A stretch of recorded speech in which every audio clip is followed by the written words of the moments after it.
അബുദാബിയിൽ വീണ്ടും മിസൈൽ ആക്രമണം. പ്രത്യേക സാമ്പത്തിക മേഖലയായ ഗസാദിന് സമീപമാണ് വീണ്ടും ആക്രമണം ഉണ്ടായത്.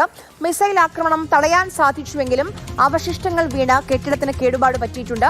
സൗദി അറേബ്യയിലെ കിഴക്കൻ മേഖലയിലും ഡ്രോൺ മിസൈൽ ആക്രമണ ശ്രമം ഉണ്ടായതായി ആണ് റിപ്പോർട്ടുകൾ. സുരേഷ് വെള്ളിമുറ്റം വിവരങ്ങളുമായി ദുബായിൽ നിന്ന് ചേരുന്നു. സുരേഷ്, എന്താണ് ഇപ്പോൾ ദുബായ് ഭരണകൂടം അറിയിക്കുന്ന വിവരങ്ങൾ?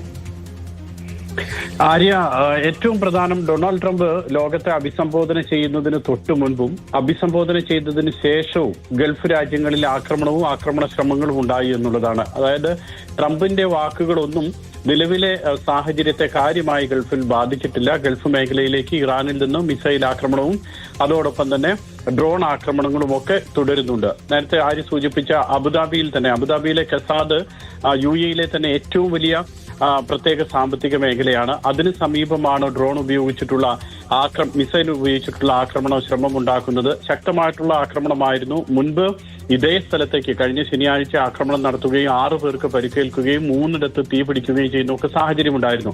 അതേ സ്ഥലം ലക്ഷ്യമാക്കിക്കൊണ്ടാണ് വീണ്ടും ആക്രമണ ശ്രമം നടത്തിയത്. പക്ഷേ അത് UAE വളരെ ശക്തമായി തന്നെ അതിനെ പ്രതിരോധിക്കുകയും മിസൈൽ തകർക്കുകയും ചെയ്തു. അതിന്റെ അവശിഷ്ടങ്ങൾ വീണിട്ടാണ് ഇപ്പോൾ കെട്ടിടത്തിന് കേടുപാടുകൾ സംഭവിച്ചിട്ടുള്ളത്.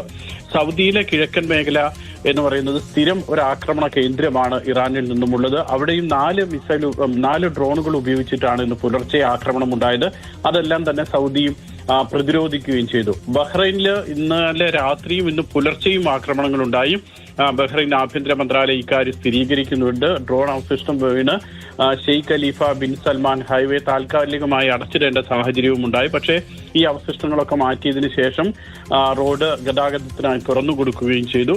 ഏതായാലും ട്രംപിന്റെ വാക്കുകൾ ഗൾഫിനെ സംബന്ധിച്ചിടത്തോളം ഒരു പ്രതീക്ഷ നൽകുന്നതല്ല, മറിച്ച് ആക്രമണം ഇപ്പോഴും നടക്കുന്നുണ്ട് പലയിടത്തും. ശരി.